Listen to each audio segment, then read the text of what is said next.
the Bane Free Radio Hour.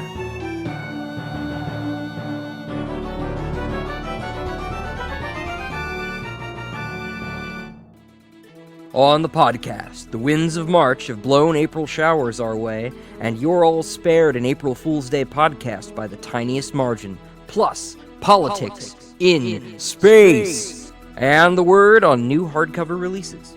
Plus, we continue with the complete audiobook serialization of David Drake's The Sea Without a Shore. All right now.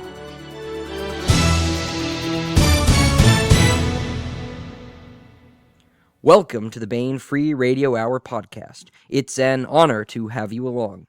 I'm Bane editorial assistant Christopher Rocchio, filling in for Tony Daniel, who has yet to return from the snowy lands inside the office wardrobe. You have to open the door. We're mounting a rescue operation as we speak.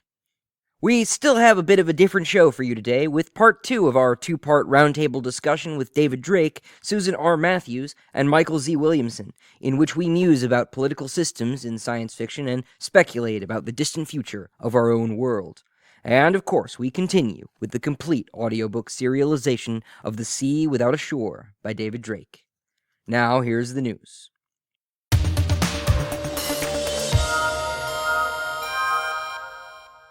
With March going out all lamb-like and April right around the corner, we have 2 new hardcovers coming out this coming week. Up first, The Ring of Fire widens with 1636, The Mission to the Mughals, from Eric Flint and co-author Griffin Barber, which brings us to Mughal India just as the Taj Mahal is being constructed. The latest entry in the multiple New York Times best-selling Ring of Fire series, created by Eric Flint. After carving a free state for itself in war-torn 17th century Europe, citizens of the modern town of Grantville, West Virginia, go on a quest for the makings of medicines that have yet to be invented.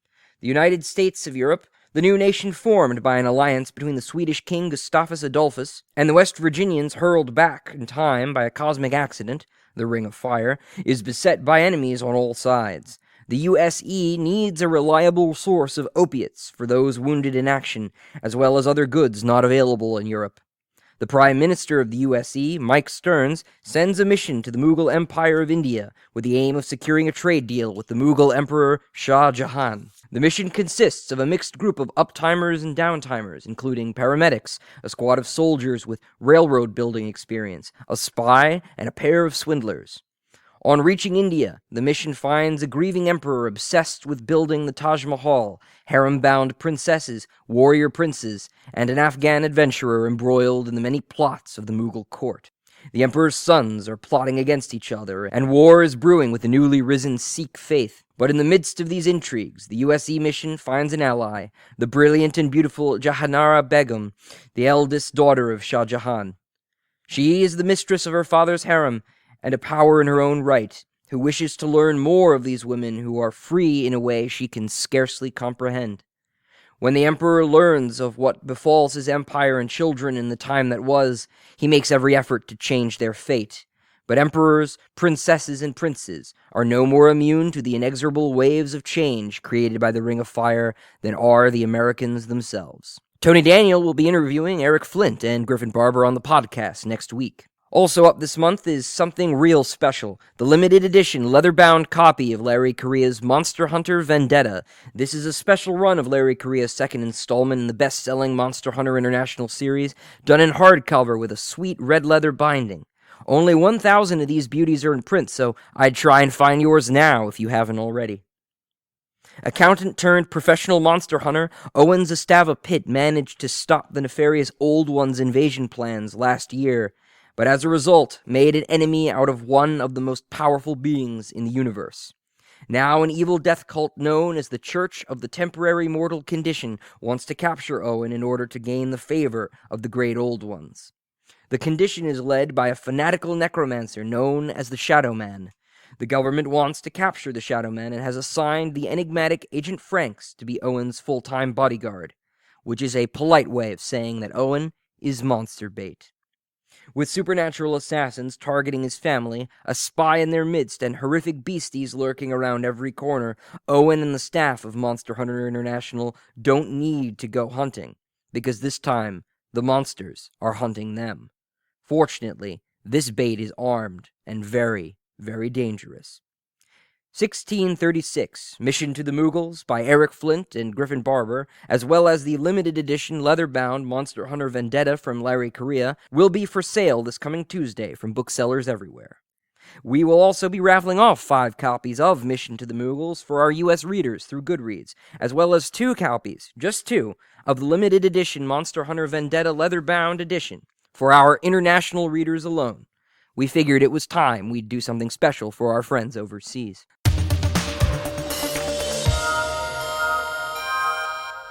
The following is the final part of a 2-part interview with David Drake with Susan R. Matthews and Michael Z. Williamson. For part 1, tune in to the previous week's podcast at Baen.com/podcast. That sounds like a pretty okay scenario, except for the nuclear weapons pointed at everyone's heads. Yeah, but that's been true for a long time. Oh, yeah. No getting away from that. Intruder's fake. Why are you fucking with anyone? Well, Right. I mean, there's always idiots, there's always nut jobs, but by and large, most people really don't want to get into fights. No, I absolutely agree with you. Yeah, they tested the plutonium bomb. They did not bother to test the uranium bomb that was actually used on Hiroshima. The Trinity test was not of the bomb that was then used on Hiroshima.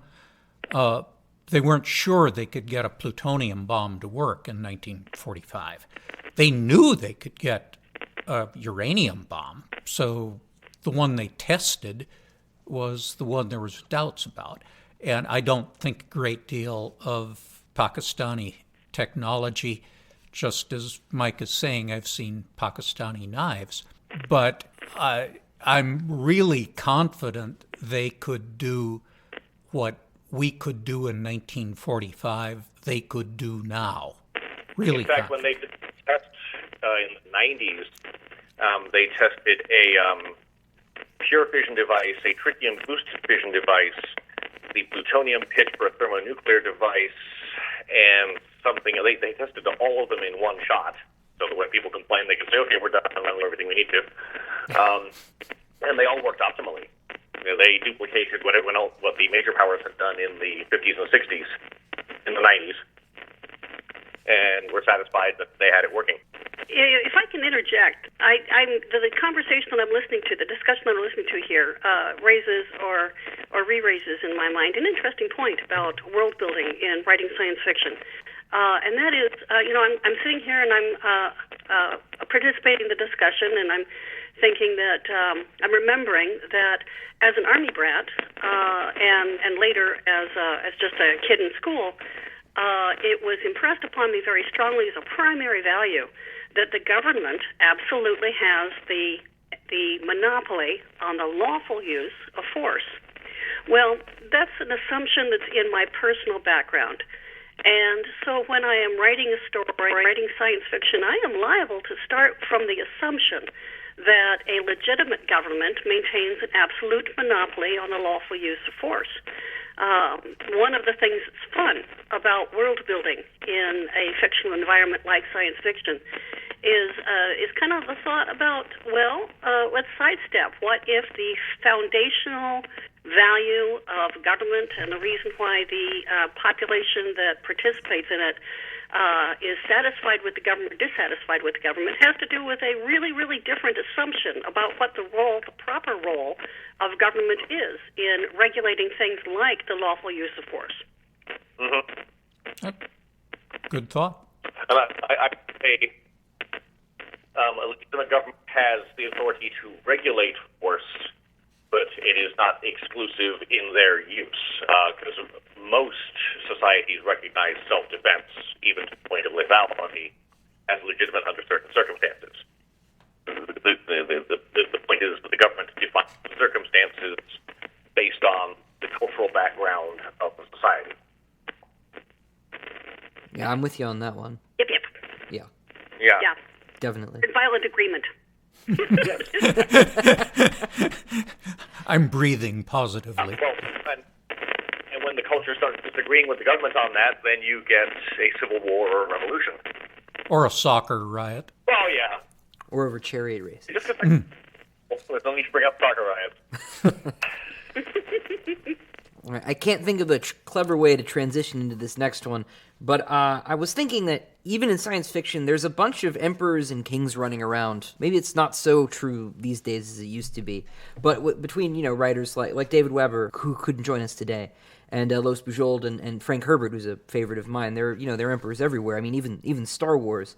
And all this despite the current milieu being pretty anti-monarchist, in the real world. Do you have any idea why that might be? Why the interest in empires and stuff in literature? I'm always amused in the Star Wars situation that you've got an elected government, and it's the monarchy that is rebelling against it, which I think says something about Lucas and Hollywood's personal mindsets. You can fuss about the empire if you like, but they do appear to be the legitimate government, and it's it's James III who is trying to overthrow it. Yeah, Jeff and I actually were discussing last night how different the prequel trilogy could have been if it was the Trade Federation becoming simply through inertia a bigger and bigger government contractor to the point where it was basically the sole source versus various planetary national interests trying to exert their own force on it versus the bureaucracy not liking the contractors moving in, which does happen a lot in the contemporary world, versus Palpatine being the figurehead and somebody else either manipulating him or trying to displace him. But it might have been too complicated for a movie, but it would probably be a lot more realistically feasible. I kind of have thinking about this question, two things occurred to me. And the first thing is simply that as Western European readers, most of us are perfectly familiar with the concept of a government based on an emperor or a king or and so on and so forth. We may not like them or be comfortable with them or want to live in one, but we're very familiar with the concept. So to an extent, writing a novel in which there's some kind of an imperial government, for instance, comes with a set of predefined conflicts and definitions and assumptions about what the society looks like and what the power structures are and so on and so forth. And as Americans, since we don't live in an imperial state, I'm just going to make that statement. I'm not going to qualify it with any political discourse. There is an American empire, but we do not have an American emperor. We do not. But to an extent, it's also interesting to read about an environment that's different. It helps add a flavor of being different and of reading about a world that is different from the one in which we live in. So it's part of the world building in that sense. But it also seemed to me that in a very immediate sense, if you've got your protagonist, you want her to move, shoot, and communicate. It seems to me that, in general, at least in the kind of fiction that I write, I want a protagonist who is in a position to effect change. And to be in a position to effect change in society, to take arms against a sea of troubles and so on and so forth, my protagonist needs to be situated in some kind of a structure in which she can move, shoot, and communicate. Selecting as a protagonist an elitist or privileged situation where the protagonist can be representative of a privileged caste, if you will, and have numerous advantages of training, education, material goods, and so on and so forth, puts one's protagonist in a good position. Maybe too easy and obvious a position to be able to make real change in the outside world during the course of the story. Of course, that's probably pretty specific to a particular kind of story, and I don't want you to discount the emotional power of the story in which the person with no material resources, through force of will and so on and so forth, manages to make a major and positive change. There were empires in America, empires in Africa, empires in Asia. It seems to be a universal human thing. And, of course, then the definition of an empire can change. An economic system can be an empire in its own context versus just a political system. It was Dr. Purnell who said it's a human default. Eventually, a government reaches the point where it acts imperial, and until something comes along to topple it, which doesn't need to be much, depending on the construction and the fragility. It keeps showing up in history. There's no reason it will not keep showing up in the future. We can quite properly and do refer to the Republican Empire in Rome before basically Octavian brought all the power directly into him. But there was a Roman Empire before there was a Roman emperor. And Right. but that is a significant thing, and that's why I say, I don't see that there can be any real question that there is an American empire out there. You can like it, you can dislike it. I'm not, it has nothing to do with that. But I was not in Vietnam or Cambodia, for that matter, making the world safe for democracy. I was carrying out American policy beyond the borders of America or America's immediate interests. And that's just how it is. I certainly wish I hadn't been there. But, and indeed, I wish we hadn't been there. But there is an empire. I've stopped. Where it's a different definition than the historical one of an empire. But yes, you can still draw parallels and make up a chart to show the interactions and the fact that there are imperial elements to it. Absolutely. Mm-hmm. And you can do that for several major countries. You can do that for Europe as a collective. You could certainly do it for the Soviet Union. Absolutely. Very recently, we've had what would qualify as empires. Absolutely. Under various definitions. But in 100 BC, there was a Roman Empire, and it was another 50 to 100 years before there was a Roman emperor. That's all I mean. Yeah. My supposition, at least in why we find it attractive in literature, it was twofold. And one of them, I think it was Susan who was saying earlier, is that it lets us sort of concentrate the agency of a nation in fewer people, in characters, which is easier to move around in a story than having to deal with. I mean, the Star Wars prequels, you had a Senate, and it was god-awful to deal with. From a narrative standpoint, they were a disaster. A Senate that size is going to do very little. Oh, yeah, they couldn't possibly resolve anything. Faction. It'd be worse than any parliamentary system. They would be constantly changing sides, shifting alliances, depending on what the issue was. They would accomplish very little, which for some of us is not an unideal state of affairs. They're busy bickering and not actually doing anything. Great. Government that governs least, yeah. They can't mess it up. They can't fix it, but they can't mess it up either. So we get the good with the bad. But I figured maybe from like a narrative standpoint, if there are fewer cogs turning, there was less likely to go wrong just from a writer writing the story point of view. And it's realistic enough. The Roman Senate in 100 BC was a pretty incompetent outfit. And the only question was who was going to take over by force most effectively soonest. And there quite a number of people did.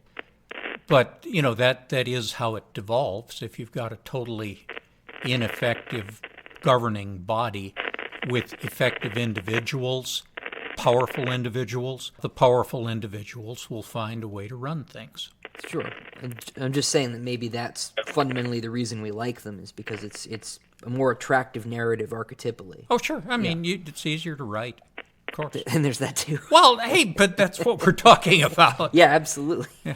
And hopefully it makes it harder for some critic to insist you're making a social commentary about yada, yada, yada, which you're not.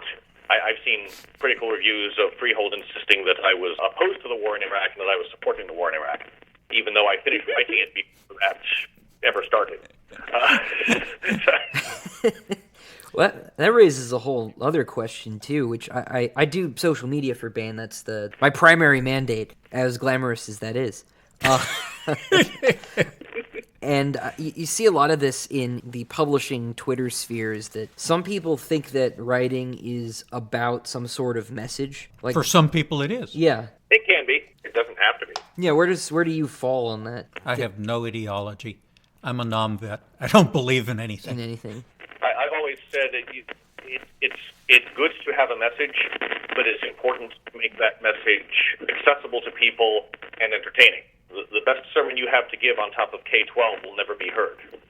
If you're on the Jumbotron on Times Square, you're going to be heard. Then there becomes the question of, are you, quote, selling out, unquote, in order to get there, or if you just got lucky, there's a variety of issues there. But all my favorite writers, musicians, everything else, the first thing they want to do is entertain people so they can make a living, and be interesting, and then deliver the message. Right, sort of embed it so you don't alienate anybody, or you alienate fewer people. You always will alienate somebody. Look, I had no message whatever, and in the 70s and 80s, I was getting pilloried with great enthusiasm from people who assumed I was advocating all the things I was describing. I was, basically describing war, and believe me, I was not advocating it. No. But I remember a certain reviewer for Analog for that. Yeah. Response. Your response was very measured and polite. Yeah. Well, look, people write for money, people write for fame. I wrote because it was a way of letting out the very great anger that I felt at everything, and most particularly myself, after I got back to the world in 1971. And I wrote to stay out of jail because other ways of letting out my anger were going to wind up bad, just generally bad. And I have stayed out of jail, so I am a successful writer. But the assumption of people who had their own agendas that I was trying to work out my agenda is absolute nonsense, but you can't stop people from believing what they want to believe about you. I actually did have a friend of mine I shared a Bic with who went back to grad school at the University of Chicago, and as he walked into the cafeteria, a guy he'd known from 2 years before he was drafted, shouted across the cafeteria, "Hey, Barnhouse, how does it feel to be a baby killer?" Oh, thank God. That was the reality of the 70s, and I was very much part of that. But, I don't have an ideology, but that doesn't mean that people who do will not impute an ideology to me, to anybody. And, yeah, of course, Mike, people trying to make you comment on the Iraq War, the fact that we're writing before the war is really beside the point. They only know contemporary events. Yeah, book at 2000. And Dave and I have discussed this before, and in fact, while I was deployed, since in my war we had internet some of the time, which is actually not an advantage. Quick minor diversion example: the water heater at home failed. I happened to be online at the time because I was researching information for material safety data sheets, which the U.S. military has to deal with in a war zone. Material Control NCO. It's all about how you dispose of your trash, apparently. And the wife said that the water heater had failed, and I was in a panic. And I was talking to our utility section, and who were from New Jersey National Guard, and someone was going to rake her over the coals for thousands of dollars for a water heater, and I'm in a panic trying to stop that, and it hindered my ability to do my, luckily at the time, non-combat mission. Whereas if she just paid too much and sent me a letter that showed up 4 weeks later saying, I replaced the water heater, I would have gone, damn it, and that would have been the end of it. Yeah, I did wind up saving money, which everyone always needs, but several hours of a day were spent stressing over this very minor issue while I had other things to worry about. And, my war was much, much more civilized than David's. I did not actually personally get shot at any point. And it still took me a couple of years to get my brain back fully where I was when I got home. And that always shows up, when a veteran writes a story versus a non-vet, these things get in there. Mm. And that's part of why military writers and military readers tend to go together.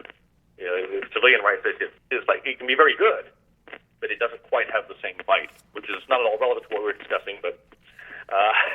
Let me say this about that. My primary reason for writing my story, any of my story, has always been that I was interested in the situation and I wanted to read about it. I wrote the story I wanted to read because nobody else had written it. And there's actually, apart from the obvious issues that are involved in jurisdiction, which have to do with a system of institutionalized or judicial torture as an instrument of state, and what kinds of situations my protagonist, who has the psychological equipment necessary to unfortunately permit him to enjoy the process a great deal. Apart from that, which is obvious, which was not written to send a message. I remember the ancient quote from one of our giants of the past: "If you want to send a message, try Western Union." A particular novel was written because it occurred to me to wonder what would happen if a militant. I'm going to go ahead and get political, but please, but there's a reason. If a militant Israeli anti-terrorist soldier met a new and very dangerous Muslim teacher and became convinced that that Muslim teacher was, in fact, the Messiah who was come at last. I figured that would be kind of interesting. But, as soon as I say that, I think that we can all see immediately that raises a whole bunch of issues that didn't interest me. I wasn't interested in weighing in on any historical or current political arguments about who's right, who's wrong, what we should do to solve the problem in the Middle East. I wanted to focus strictly on the issue of what would happen to a very committed elite soldier, who grasped firmly why she was doing what she was doing, why it was important, why it had to be done, but who suddenly became convinced that an important and dangerous person in the opposing force was, in fact, the promised person that her cultural background had relied upon, looking for, anticipating, waiting for, hoping for, longing for cultural history. God is on their side. That's a good summary. What happens if you suddenly believe that God is not on your side but the other side? Yeah. And in that instance, the world building of political systems, that the freedom that is provided by science fiction, was the only way in which I could see attempting to purify, if you will, the exact nature of the conflict that I wanted to present, while avoiding, to the maximum extent possible, reminding people of any real-world partial parallels, because they were going to distract people from my story. So the reason that I think that world building is as important as it can be in science fiction and fantasy is because primarily my interest in writing is to say this is an interesting problem, and I think other people might be interested in this problem. So let me boil this problem down to the actual bones of what I think the crucial nature of the problem is, and see what kind of a world I can build or institution I come up with that will support focusing people on the problem, all the problem, and only the problem that I want them to be paying attention to. Mm-hmm. Yeah. Well, that's why I set the... I don't think it's any secret that the basic situation on the ground in the Hammer Slammer series is Vietnam, because it's what I knew. But you've said so publicly. So. but the point was simply by distancing itself from the current politics, I could write about it with much greater ease, and I could write about war instead of a war. Didn't really matter if you opposed Vietnam or not, and I've met people who didn't oppose Vietnam. I swear to God, I have. But I was writing in a neutral environment, and I used mercenaries because basically they have no politics either. They're working for the people who pay them. And, once you get down on the ground, soldiers behave like soldiers. And I thought I was saving myself from difficulty by doing that. It didn't, in fact, work that way.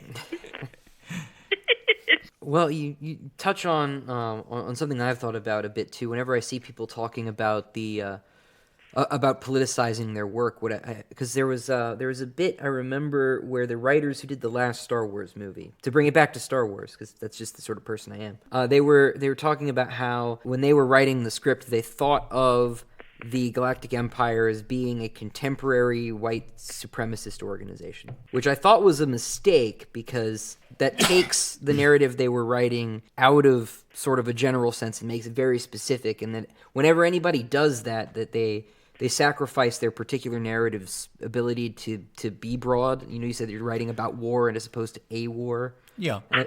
But did they make money? Oh, yeah, of course they did. It was Star Wars. Okay, but that's all that mattered. I mean, when it comes right down to cases, what a Hollywood producer really cares about is whether he's in the black. And, that one was really in the black. Yeah, I should have picked a better example. Well, no, I think that's a perfect example. Yeah. You have focused on the thing that was most important to them. Will this be palatable to a large number of potential moviegoers? After the war in Iraq started, for about a decade, there was bunches of movies about these poor vets returning home who didn't have any real life skills and weren't sure why they'd gone overseas and were dissatisfied. One of those movies flopped. Every single one of those movies flopped because that's, one, not what people wanted to hear, and two, the people writing them had no background for writing them. Yeah. They thought that's what people wanted to hear, and it was the message they wanted, but it failed miserably.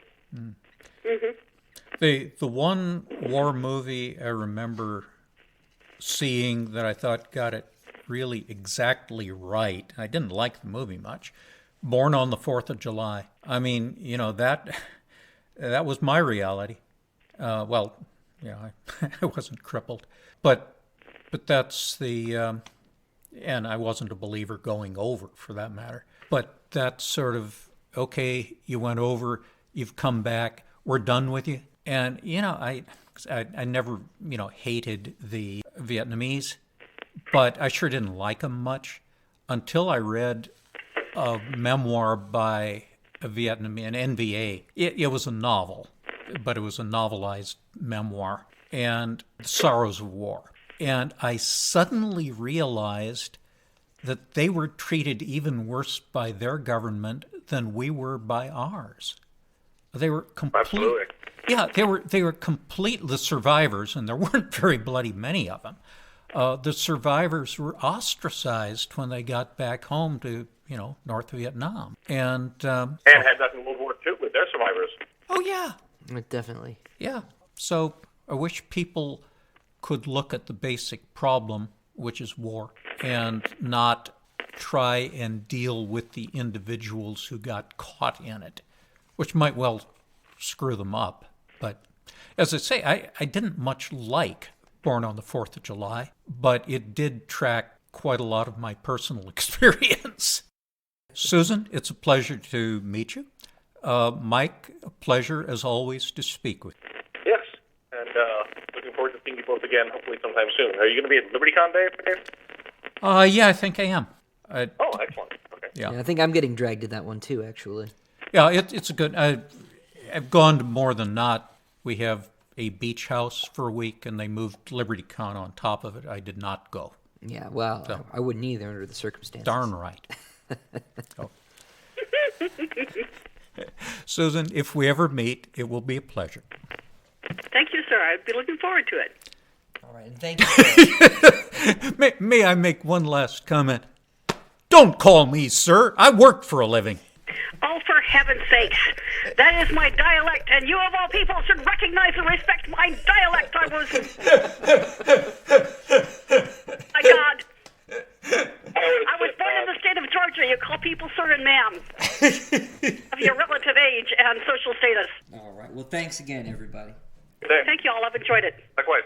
All right, catch you later.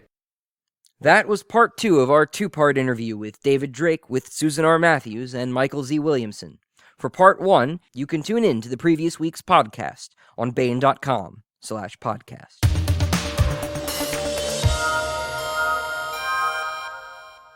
Now we continue with our complete audiobook serialization of David Drake's The Sea Without a Shore. It seems Cinnabar's chief spymaster is a mother also, and her son is determined to search for treasure in the midst of a civil war. Who better to hold the boy's hand and to take the blows directed at him than Captain Daniel Leary, the Republic of Cinnabar Navy's troubleshooter, and his friend the cyberspy Adele Mundy. The only thing certain in the struggle for control of the mining planet Corsaira is that the rival parties are more dangerous to their own allies than to their opponents. Daniel and Adele face kidnappers, pirates, and a death squad even before they can get to the real business of ending the war on Corsaira and bringing their charge home, maybe along with ancient alien treasure. Now here is the next entry of David Drake's The Sea Without a Shore. The speakers seemed to be using a bullhorn to shout through the opening at the top of the hatchway. "Don't get onto the boarding bridge!" Adele stopped at the base of the bridge. Vesey came up on her right side. Tovera remained a pace behind on the left. The hatch began to jerk downward with occasional squeals. Adele waved the flag back and forth, just to be doing something. Mon had fitted external speakers to the Kaisha at Daniel's direction, but they weren't normal equipment for a tramp freighter. This alternative made the whole business seem foolish, though, which was a good attitude to have toward it. Captain Sorley was silly, not threatening. When the hatch had pivoted down enough to expose the main hatch, Adele saw Rickard Cleveland standing in the middle of the hold. On either side stood a crewman wearing a hard suit. Cleveland was wearing some sort of harness. Safety lines were clipped to it and to the belts of his attendants. Tovera giggled. Vesey noticed the sound. Rather than speak to Tovera, she turned to Adele and said, "Why is she laughing?" Adele had to speak louder than she normally would to be heard over the sound of the hatch lowering. But it was unlikely that anyone on the ship was listening through a parabolic microphone. For that matter, it wouldn't really matter if Sorley overheard her. "They must think the rigging suits provide protection," she said. "A suit might stop a round from a pocket pistol at this range, or from a small submachine gun. But both Tovera and I aim for the head, and those glass-reinforced plastic panels won't even slow slugs from the long arms which Hogg and Hale are carrying." Both Madisons held pistols, which they aimed in a theatrical fashion at Cleveland's head. It was an absurd show, though if the weapons were loaded, there was a real risk that one of them might go off and blow the hostage's brains out accidentally. The main hatch banged down onto the starboard outrigger. 6 more Madisons entered the hold. One was Schmidt, the first officer, whom Adele recognized as the large man who had been guarding Cleveland upstairs in the Dancing Girl. They were armed with a mixture of pistols and long arms, often supplemented by knives of various sorts. The only ones who would survive the first 2 seconds, Adele thought with clinical detachment, are those who throw themselves flat on the deck where Tovera and I can't see them from where we stand. We'll have to run up the ramp to finish them. Not that it was going to come to that. Adele waved her flag again, figuratively brushing away that sequence of thoughts. "Captain Sorley!" Vesey called. The visible Madisons were 30 feet away, across the extension and the boarding ramp both, and Sorley must be farther yet. "I'm Lieutenant Vesey of the RCN. We've been sent to procure the release of Rickard Cleveland, a Cinnabar citizen whom you're holding against his will. Obviously." "Well, you can just go away again," came Sorley's magnified voice from the down companionway. The hatch was open, but the captain was standing far enough up the helical staircase that he couldn't be seen. "Master Cleveland made a deal with us back on Xenos, and we're not going to let him welsh on it." "This planet is listed in the sailing directions as being suitable only for emergency refuelings," Vesey said. "You've already learned that you can't take off again because of damage to your thrusters. You'd learn if you got to orbit that your high drives won't work at all. There's a calcium-depositing algae on this planet which is drawn to charged metal, which means any ship which is picked up static while landing through the atmosphere or which has grounded electrical equipment running. Adele wondered if Sorley had a copy of the sailing directions. He might have picked the location from a simple chart, which didn't have even the directions' brief warning. "You can test it yourselves," Vesey said. "Look at your outriggers where they're in the water. Scrape the deposit with a knife and see how thick it is." One of the crewmen turned to Schmidt and said something in a querulous whine. Adele wouldn't have sworn to the words, but it appeared to be something along the lines of, "Is that why the bloody thrusters near flipped us over?" "Go on," Vesey said, managing to sound contemptuous. "Nobody will shoot you, I promise." Adele knew the tone was acting. She had never heard Vesey express real contempt for anyone, despite ample justification. Adele smiled bitterly. Vesey was very different from Signals Officer Mundy in that respect as in many. Schmidt snarled a curse. He drew a machete from its canvas sheath and stomped down the boarding ramp. From the corners of his eyes he was watching the marksman on the slope. His head flinched slightly away, as if to increase the distance between him and the gun muzzles. "When you've released Cleveland," Vesey said, "we'll carry you and your crew back to Brotherhood in safety. If you think your ship can be salvaged, you're welcome to come back and try, assuming Cleveland remains in good health, of course." "I'm fine, Lieutenant Vesey," Cleveland called. His voice was steady, but perhaps a little higher pitched than it would have been if he hadn't had a pistol socketed in each ear. "I'm very glad to see you." Schmidt reached the outrigger and swung himself toward the water, holding onto a bit with his left hand. For a moment his body was almost out of sight from the shore. Adele heard the skreel of steel on steel, then a curse. Schmidt lurched back onto the top of the outrigger. He glared at Vesey, then turned toward the hatch and bellowed, "It's like she bloody says. It's like a coat of bloody green enamel." Sorley stepped out of the companionway, holding a bullhorn. He dropped it as he half ran, half hopped to put himself behind the hostage. "Look, we deserve something," he called. "We had a deal, me and Master Cleveland, and he tried to walk out on me. The law's on my side." "There was no deal," Cleveland shouted. "I had talked to—" Sorley slapped the back of his head, knocking Cleveland forward. That left Sorley in plain view and the two gunmen pointing their pistols at each other. "See here," said Vesey, starting up the ramp. Schmidt stepped in front of her and grabbed her arm. The machete still waggled in his right hand. Vesey kicked him in the crotch with no more hesitation than a spring releasing. Schmidt bent forward. Vesey gripped the back of his head with both hands and kneed him in the face. She wasn't strong enough to make that as effective as she might have wished, and she almost fell over as the big man slid past her down the ramp. Adele's hand was in her pocket, but she did not draw her pistol. She didn't look back to see what Tovera was doing, but there were no shots. That probably meant the little submachine gun was still concealed. Vesey was breathing hard, and her face was white. She glanced down at Schmidt. Her right knee was bloody, so she had at least broken the fellow's nose. Adele reminded herself to buy Vesey a set of greys, then remembered that Vesey was no longer a midshipman without private means, but rather the first officer on ships commanded by Captain Daniel Leary, and therefore staggeringly wealthy in her own right from prize money, much like Signals Officer Mundy, only more so. Vesey picked up the dropped machete. Schmidt lay doubled up at the bottom of the ramp. Adele didn't think he was badly hurt, but he seemed willing to remain out of the action. She decided to ignore him, since the alternative was to shoot him through an eye socket.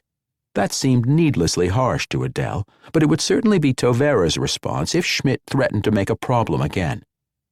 Adele walked along the floating extension to the outrigger. The Madisons were watching events with expressions ranging from blankness to terror. Occasionally one twitched his gun, but no one actually pointed a weapon at the negotiating team. Schmidt's cap had fallen off. Vesey picked it up on the point of the machete. When Vesey bent, Adele had thought she was going to stab the mate through the kidneys. Adele wouldn't have tried to interfere if Vesey had finished the fellow off, but she found it reassuring that the younger woman hadn't changed quite that much from the person Adele had thought she knew. Vesey waved the cap carefully so that she didn't fling it off the blade. "Captain Sorley," she said, "I just saved the life of this man here. He may have thought that I was too close to him for my friends on shore to shoot, but—" The cap billowed and spun as though a gust of wind had caught it.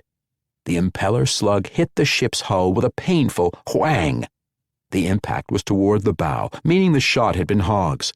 There was a neon flash where the osmium projectile bounced from nickel steel, gouging a divot from the plate. The cap hung on the machete an instant longer. The second slug hit the blade tip as well as the cloth, flicking the hilt out of Vessie's hand. The machete spun away in a shower of white sparks, landing in the water. The sound of the carbine's projectile hitting the hull sternward had an unexpected bell-like purity. Vessie lowered her hand, flexing her fingers. Adele hoped the lieutenant had been holding the machete loosely, but even so it would have stung like an electric shock when the slug hit the blade. "You've heard what the choice is," Vessie said. "Lay your guns down and surrender or die. Which will you have?" "Ugh," Sorley said. "The thrusters are screwed. We have no choice. Throw your guns down, all of you." He drew a pistol from a cargo pocket of his utilities and tossed it on the deck. "Let this one go," he said, unclipping one of the safety lines attached to Cleveland's harness. A guard loosed the other one. The visible crewmen, there were almost 30 others unseen within the ship, began laying down or throwing down their weapons. The jangle of metal on metal was discordant, even without Adele knowing that a gun might go off at any instant. Sorley walked to the front of the hold, gripping Cleveland's shoulder firmly. A few of the crewmen raised their hands. The rest did the same, though Vessie hadn't ordered them to do so.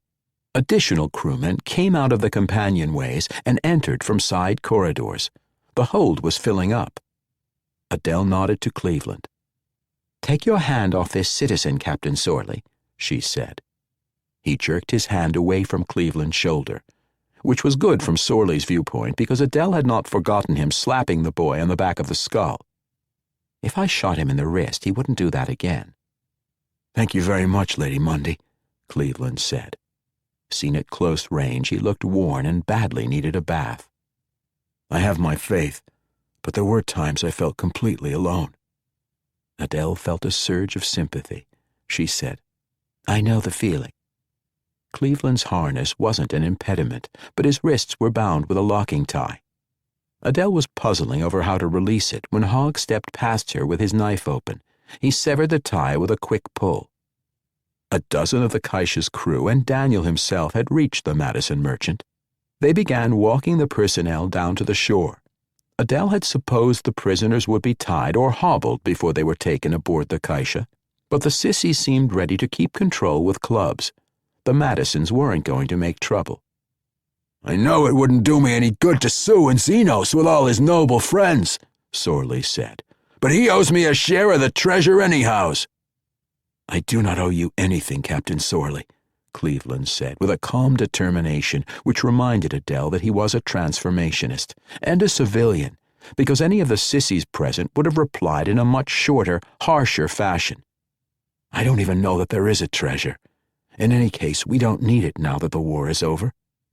"We don't need it," Sorley said. "You say that, do you? Well, I bloody need it. There's no bloody justice." "Some of us," said Tovera, stepping so close to the captain that they were almost chest to chest, "should be glad that there isn't justice. Think about it, Captain Sorley." Sorley jerked his head back by reflex. Hogg was behind him. His calloused fingers slapped Sorley's skull forward. The blow sounded like a mallet driving a tent stake. Sorley's nose banged against the muzzle of the submachine gun which Tovera had finally taken from her case. Sorley yelped and threw both hands over his face. Blood dripped down his cheeks. "Say it, Sorley," Tovera said. "Say you don't want justice. Otherwise, I'll give you justice." "Don't," Captain Sorley said through his fingers. "Don't! I don't want justice." "Let's get back to the Kaisha, Master Cleveland," Adele said. "We're not needed here. And I don't want justice either, Captain Sorley, for I have much more on my conscience than you do on yours." That was another entry in our complete audiobook serialization of The Sea Without a Shore by David Drake. And that's it for the podcast. Thanks to Audible.com and to podcast theme composer Ruth Judkowitz. And we may not be a soccer riot or rioting over the outcome of a hippodrome chariot race, but our shouts of thanks and praise are just as loud to Michael Z. Williamson, to Susan R. Matthews, and to David Drake, our panelists for the past 2 podcasts. And I've just gotten word, yes, that Tony Daniel has escaped from the Wardrobe Kingdom. Welcome back, Tony. I grew to be an old man, and now I'm young again. Well, that sounds amazing. Do you want to do the outro here? Please join us next time here at the hammering heart of science fiction and fantasy, and everyone together. Keep reaching for the stars.